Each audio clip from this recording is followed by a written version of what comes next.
തോ ബശ്ലോം ലെഹെർഗോ ഷുബി ഓയോ ദിലേശോനോ സുറിയോയോ. സുറിയാനി ഭാഷാ പഠനത്തിൻ്റെ 7ാമത്തെ ക്ലാസ്സിലേക്ക് എല്ലാവർക്കും സ്വാഗതം. ഇന്നത്തെ ക്ലാസ് ആരംഭിക്കുന്നതിന് മുമ്പ് കഴിഞ്ഞ ക്ലാസ്സിൽ നാം പഠിച്ച കാര്യങ്ങൾ ഓർമ്മിക്കുന്നുണ്ടോ എന്ന് പരിശോധിച്ചുകൊണ്ട് തുടങ്ങാം. കഴിഞ്ഞ ക്ലാസ്സിൽ നാം പഠിച്ചത് 8ാമത്തെയും 9ാമത്തെയും 10ാമത്തെയും അക്ഷരങ്ങളും അവസാനത്തേതും 5ാമത്തേതുമായ സ്വരവും ആയിരുന്നു. ബോർഡിൽ നോക്കുക. കഴിഞ്ഞ ക്ലാസ്സിൽ പഠിച്ച 8ാമത്തെ അക്ഷരം ഹേത്ത്. ഇത് എഴുതുന്ന രീതി ശ്രദ്ധിക്കുക.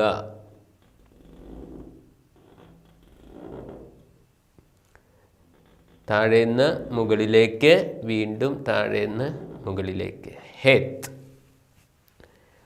9ാമത്തെ അക്ഷരം പഠിച്ചത് തേത്ത്. ഇവിടെ തേത്ത് എന്ന അക്ഷരം തനിച്ച് നിൽക്കുമ്പോഴുള്ള രൂപവും വലതുവശത്തെ അക്ഷരവുമായി ബന്ധിപ്പിച്ചിട്ടുള്ള രൂപവും കൊടുത്തിരിക്കുന്നു. മുകളിൽ നിന്നാണ് അക്ഷരം എഴുതി തുടങ്ങേണ്ടത്. മുകളിൽ നിന്ന് താഴേക്ക് വന്ന് ഇവിടെ അവസാനിക്കുന്നു. തനിച്ചു നിൽക്കുമ്പോൾ ഈ അക്ഷരം ഇങ്ങനെയാണ് എഴുതുന്നത്. മുകളിൽ നിന്ന് താഴേക്ക് വന്ന് ഇപ്രകാരം. ഇനിയും വലതുവശത്തുമായ അക്ഷരവുമായി ബന്ധിപ്പിച്ചെഴുതുന്ന രീതി അത് ഇപ്രകാരമാണ്. മുകളിൽ നിന്ന് തുടങ്ങി താഴോട്ട് വന്ന് ഇതാണ് ബന്ധിപ്പിക്കാനായിട്ട് എഴുതുന്നത്. ബന്ധിപ്പിച്ചെഴുതുകയാണെങ്കിൽ ഇങ്ങനെ താഴോട്ടൊരു വര കൊടുക്കുന്നു. 10ാമത്തെ അക്ഷരം യൂദ്. നേരത്തെ സൂചിപ്പിച്ചിരുന്നു, ഏറ്റവും ചെറിയ അക്ഷരം. ഒരു കോമ പോലെ ഇത്രയുമാണ് ഉള്ളത്. ഏറ്റവും ചെറിയ അക്ഷരമാണ്. ഇനിയും 5ാമത്തേതും അവസാനത്തേതുമായ സ്വരം വളരെ എളുപ്പമാണ് എഴുതാൻ. ഈ അല്ലെങ്കിൽ ഈ 2 വരകൾ നേരെ, പിന്നെ കുറുകെ ഒരു വര. ഇതാണ് ഈ എന്ന സ്വരം. സ്വരങ്ങൾ ഹ്രസ്വമായാണോ ദീർഘമായാണോ ഉച്ചരിക്കുന്നത് എന്നതിനെ സംബന്ധിച്ച് 3 മുഖ്യ ഉച്ചാരണ നിയമങ്ങൾ ഉണ്ട് എന്ന കാര്യം നേരത്തെ സൂചിപ്പിച്ചിരുന്നു. ഇതിൽ ആദ്യത്തെ 2 ഉച്ചാരണ നിയമങ്ങൾ നാം പഠിക്കുകയും ചെയ്തിരുന്നു. ഇന്ന് നമുക്ക് 3ാമത്തെ മുഖ്യ ഉച്ചാരണ നിയമം പഠിക്കാം. ഒരു പദത്തിലെ അക്ഷരങ്ങൾക്കിടയിൽ സ്വരമില്ലാത്ത അക്ഷരം വന്നാൽ അതിൻ്റെ തൊട്ടു മുമ്പിലെ അക്ഷരത്തിൻ്റെ സ്വരം ഹ്രസ്വമായി ഷോർട്ടായി ഉച്ചരിക്കും. ഇതാണ് 3ാമത്തെ മുഖ്യ ഉച്ചാരണ നിയമം. അതായത് ഒരു പദത്തിലെ അക്ഷരങ്ങൾക്കിടയിൽ സ്വരമില്ലാത്ത അക്ഷരം വന്നാൽ അതിൻ്റെ തൊട്ടു മുമ്പിലെ അക്ഷരത്തിൻ്റെ സ്വരം ഹ്രസ്വമായി ഷോർട്ടായി ഉച്ചരിക്കും. ഇതാണ് 3ാമത്തെ മുഖ്യ ഉച്ചാരണ നിയമം. If there is A letter devoid of vowel in the middle of A word, then the vowel before the vowelless letter is pronounced short. നമുക്ക് ഉദാഹരണങ്ങൾ പരിശോധിക്കാം. ഇവിടെ നടുക്ക് കാണുന്ന ഹേ എന്ന അക്ഷരം ഒരു പദത്തിലെ അക്ഷരങ്ങൾക്കിടയിലെ സ്വരമില്ലാത്ത അക്ഷരമാണ്. അങ്ങനെ വരുമ്പോൾ അതിൻ്റെ തൊട്ടു മുമ്പിലെ അക്ഷരമായ ദോലാദിൻ്റെ സ്വരം, ആ എന്ന സ്വരം ഹ്രസ്വമായി ഉച്ചരിക്കുന്നു. അതുകൊണ്ട് ഈ പദം വായിക്കുന്നത് ദഹ് ബോ. ദാഹ് ബോ എന്ന് വായിച്ചാൽ തെറ്റാവും. ദഹ് ബോ. ഈ പദം ശ്രദ്ധിക്കുക. ഈ പദത്തിലെ അക്ഷരങ്ങൾക്കിടയിലെ സ്വരമില്ലാത്ത അക്ഷരം ബേത്ത്. അതിന് തൊട്ടു മുമ്പിലെ അക്ഷരം ഗോമാൽ. ഗോമാലിൻ്റെ ആ എന്ന സ്വരം ഹ്രസ്വമായി ഉച്ചരിക്കുന്നു. ഗബിയോ. ഒരു ഉദാഹരണം കൂടി കാണാം. ഇവിടെയും ഒരു പദത്തിലെ അക്ഷരങ്ങൾക്കിടയിലെ സ്വരമില്ലാത്ത അക്ഷരം ബേത്ത്. അപ്പോൾ അതിന് തൊട്ടു മുമ്പിലെ അക്ഷരത്തിൻ്റെ സ്വരം ഹ്രസ്വമായി ഉച്ചരിക്കുന്നു. ദബ് ഹോ. ഇതാണ് മൂന്നാമത്തെ മുഖ്യ ഉച്ചാരണ നിയമം. ഒരു പദത്തിലെ അക്ഷരങ്ങൾക്കിടയിൽ സ്വരമില്ലാത്ത അക്ഷരം വന്നാൽ അതിൻ്റെ തൊട്ടു മുമ്പിലെ അക്ഷരത്തിൻ്റെ സ്വരം ഹ്രസ്വമായി ഉച്ചരിക്കുന്നു. ഇനിയും യൂദ് എന്ന അക്ഷരവുമായി ബന്ധപ്പെട്ട് 5 നിയമങ്ങളാണ് ഉള്ളത്. അത് ഓരോന്നായിട്ട് കാണാം. ഒന്നാമത്തേത്, ഈ എന്ന സ്വരത്തിന് ശേഷം യൂദ് എന്ന അക്ഷരം മിക്കവാറും വരും. അപ്പോൾ ഈ യൂദ് എന്ന അക്ഷരം ഉച്ചരിക്കുന്നില്ല. ചുരുക്കി പറഞ്ഞാൽ ഈ എന്ന സ്വരത്തിന് ശേഷം വരുന്ന യൂദ് എന്ന അക്ഷരം ഒരിക്കലും ഉച്ചരിക്കുകയില്ല. The letter yud that comes after the vowel E is not pronounced. വാക്ക് ശ്രദ്ധിക്കുക. ഓലാഫ് സ്വരം ഇ, അതിനുശേഷം യൂദ്. ആ യൂദ് ഉച്ചരിക്കുന്നില്ല. ഈദോ എന്നാണ് ഈ വാക്ക് വായിക്കുന്നത്. ഈദോ എന്നല്ല, യൂദ് ഉച്ചരിക്കുന്നില്ല. മറ്റൊരു ഉദാഹരണം കൂടി. ആദ്യത്തെ അക്ഷരം ദോലാദ്, സ്വരം ഈക്ക് ശേഷം യൂദ്. ഈ എന്ന സ്വരത്തിന് ശേഷമുള്ള യൂദ് ഉച്ചരിക്കുന്നില്ല. ദീബോ എന്നുച്ചരിച്ചാൽ ഇത് തെറ്റാണ്. ദീബോ. ഇനിയും നമുക്ക് യൂദ് എന്ന അക്ഷരവുമായി ബന്ധപ്പെട്ട രണ്ടാമത്തെ നിയമം നോക്കാം. എ എന്ന സ്വരത്തിന് ശേഷം വരുന്ന യൂദ് എന്ന അക്ഷരം ഉച്ചരിക്കുന്നില്ല. ഈ എന്ന സ്വരത്തിന് ശേഷം മിക്കവാറും യൂദ് വരാറുണ്ട്. എന്നാൽ എ എന്ന സ്വരത്തിന് ശേഷം വല്ലപ്പോഴുമേ യൂദ് എന്ന അക്ഷരം വരാറുള്ളൂ. എങ്കിൽ തന്നെയും അതൊരിക്കലും ഉച്ചരിക്കുന്നില്ല.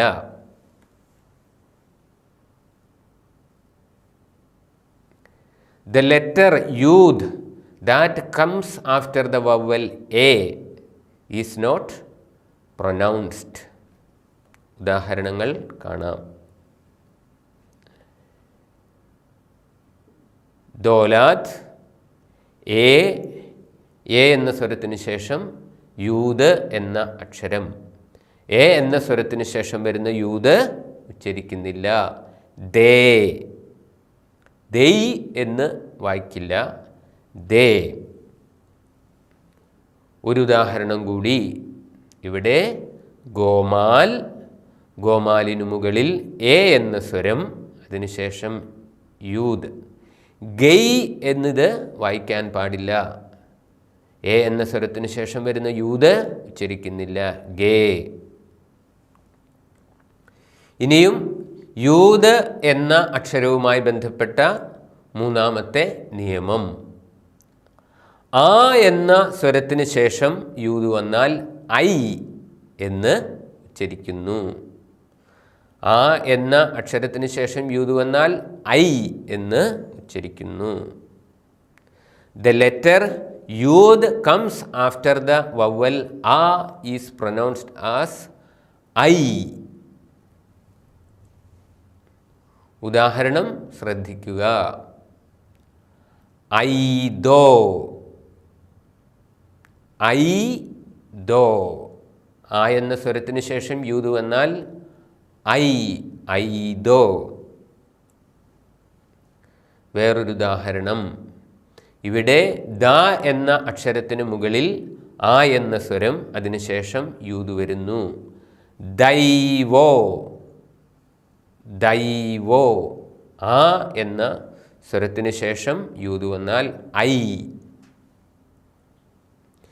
ഇനിയും യൂത് എന്ന അക്ഷരവുമായി ബന്ധപ്പെട്ട നാലാമത്തെ ഉച്ചാരണ നിയമം, ഓ എന്ന സ്വരത്തിന് ശേഷം വരുന്ന യൂത് ഒയ് എന്ന് ഉച്ചരിക്കുന്നു. ഓ എന്ന സ്വരത്തിന് ശേഷം യൂത് വന്നാൽ ഒയ്. The letter yud that comes after the vowel o is pronounced as oi.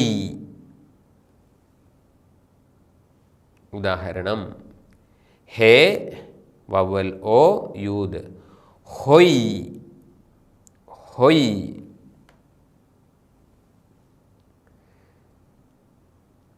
ഈ വാക്ക് ശ്രദ്ധിക്കുക. ആദ്യത്തെ അക്ഷരം സൈൻ, വവൽ ഓ, പിന്നീട് യൂത്, പിന്നീട് ഹേത്ത്, ഹേത്തിന് ഓ. സൊയ്ഹോ, സൊയ്ഹോ. ഇനിയും യൂത് എന്ന അക്ഷരവുമായി ബന്ധപ്പെട്ട അഞ്ചാമത്തെയും അവസാനത്തേതുമായ നിയമം, ഒരു പദത്തിലെ അവസാനത്തെ അക്ഷരം യൂത് വരികയും ആ യൂതിനും അതിന് തൊട്ടു മുമ്പുള്ള അക്ഷരത്തിനും സ്വരമില്ലാതിരിക്കുകയും ചെയ്താൽ ആ യൂത് ഉച്ചരിക്കുന്നില്ല. അപ്പോൾ ഒരു പദത്തിലെ അവസാനത്തെ അക്ഷരം യൂത് വരുന്നു, ആ യൂതിന് സ്വരമില്ല, അതിന് തൊട്ടു മുമ്പുള്ള അക്ഷരത്തിനും സ്വരമില്ല, അപ്പോൾ ആ youth ഉച്ചരിക്കുന്നില്ല. If the last letter of a word is yud and this yud and its previous letter do not have any vowels, then this yud is not pronounced. ഉദാഹരണം കാണാം. ഏ ബാദ്, ഈ പദത്തിൻ്റെ അന്ത്യാക്ഷരം യൂദ്, അതിന് സ്വരമില്ല. അതിൻ്റെ തൊട്ടു മുമ്പിലുള്ള അക്ഷരം ദോലാദ്, അന്ത്യാക്ഷരത്തിനും സ്വരമില്ല, അതിൻ്റെ തൊട്ടു മുമ്പുള്ള അക്ഷരത്തിനും സ്വരമില്ല, അപ്പോൾ ആ യൂത് ഉച്ചരിക്കുന്നില്ല. ഈ പദം ഏബാദ്, അല്ലാതെ ഏബാദ് യ് എന്നൊന്നും വായിക്കരുത്, ഏബാദ്. ഒരു ഉദാഹരണം കൂടി. ഹാബ്, ഈ പദത്തിൻ്റെ അന്ത്യാക്ഷരം യൂദ്, അതിന് സ്വരമില്ല, അതിൻ്റെ തൊട്ടു മുമ്പിലെ അക്ഷരമായ ബേത്തിനും സ്വരമില്ല, അപ്പോൾ ആ യൂത് ഉച്ചരിക്കുന്നില്ല. ഈ പദം ഹാബ്, ഹാബിയ് എന്ന് വായിക്കേണ്ട ഹാബ്. ഇനി നമുക്ക് കുറച്ച് നമ്മളിപ്പോൾ പഠിച്ച 10 അക്ഷരങ്ങൾ ഉപയോഗിച്ചുള്ള ഏതാനും വാക്കുകൾ ഒന്ന് വായിച്ച് പരിശീലിക്കാം. വായനാ പരിശീലനം. ഉ എന്ന സ്വരത്തിന് ശേഷം വരുന്ന വാവ് ഉച്ചരിക്കുന്നില്ല. ഈ പദം ആദ്യത്തെ അക്ഷരം ഹേത്ത്, ഹൂബോ, ഹൂബോ. അടുത്തത് ഒന്നാമത്തെ മുഖ്യ ഉച്ചാരണ നിയമം ബാധകമായ പദമാണ്. തുടർച്ചയായ സ്വരങ്ങൾ വന്നാൽ ആദ്യത്തേത് ഉൾപ്പെടെയെല്ലാം ദീർഘം, അവസാനത്തെ ഹ്രസ്വം. തോബോ.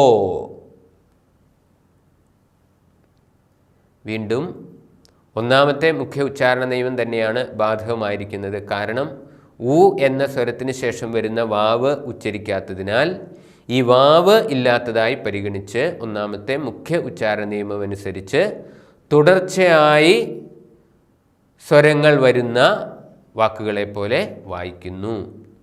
ഹൂത്തോ, ഹൂത്തോ. ഇനിയും ഒന്നാമത്തെ മുഖ്യ ഉച്ചാരണ നിയമം ബാധകമായ വാക്ക്, തുടർച്ചയായി സ്വരങ്ങൾ വരുന്ന ബാത്തോ, ബാത്തോ.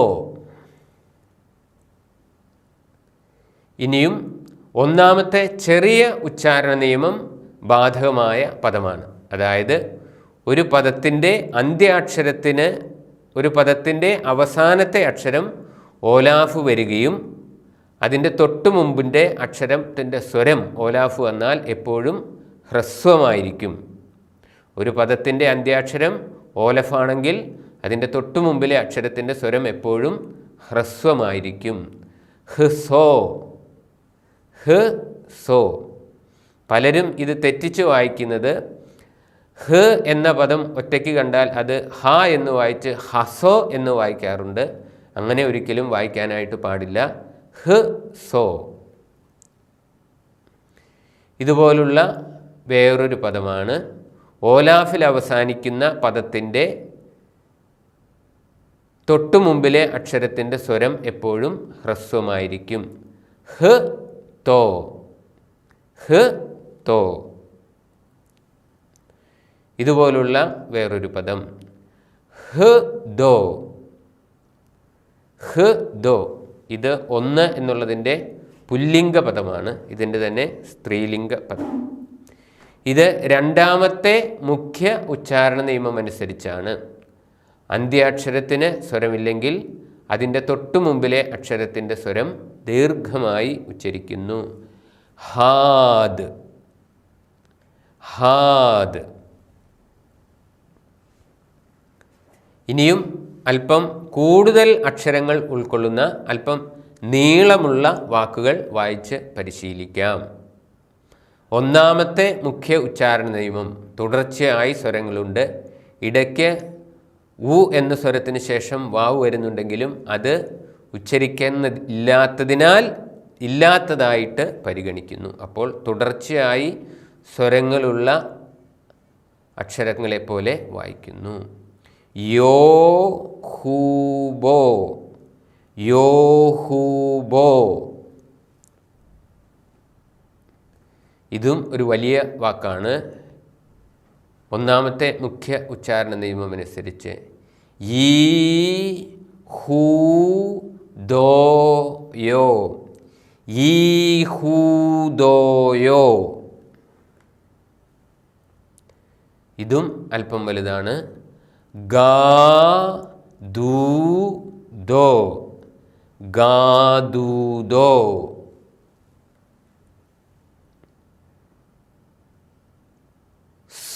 സു വോ ഗോ, സു വോ ഗോ. ഇനി വായിക്കാൻ വളരെയധികം പ്രയാസമുള്ള ഒരു വാക്കാണ്. കാരണം യൂതും ഹേത്തും ഏതാണ്ട് ഒരുപോലെയാണ് ഇരിക്കുന്നത്. രണ്ട് യൂത് ഒന്നിച്ചിട്ടാൽ അത് ഹേത്തു പോലെയാകും.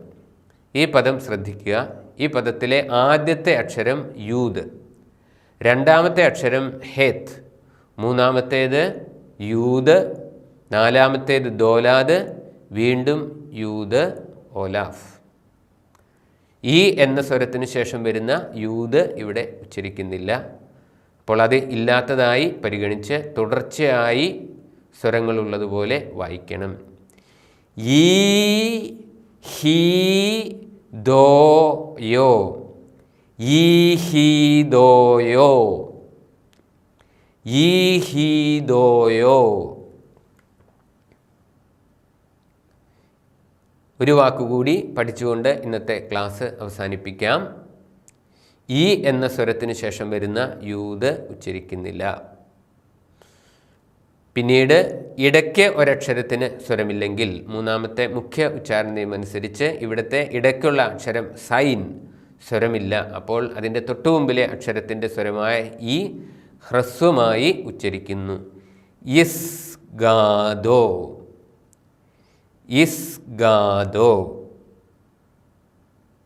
അപ്പോൾ ഇന്നത്തെ ക്ലാസ്സിൽ നമ്മൾ പഠിച്ചത് മൂന്നാമത്തെ മുഖ്യ ഉച്ചാരണ നിയമം, യൂത് എന്ന അക്ഷരവുമായി ബന്ധപ്പെട്ട 5 ഉച്ചാരണ നിയമങ്ങൾ, പിന്നീട് ഇവയെല്ലാം ഉപയോഗിച്ചുള്ള ഏതാനും പദങ്ങൾ. എല്ലാവർക്കും തൗദി സാഗി. വളരെയധികം നന്ദി. Thanks a lot.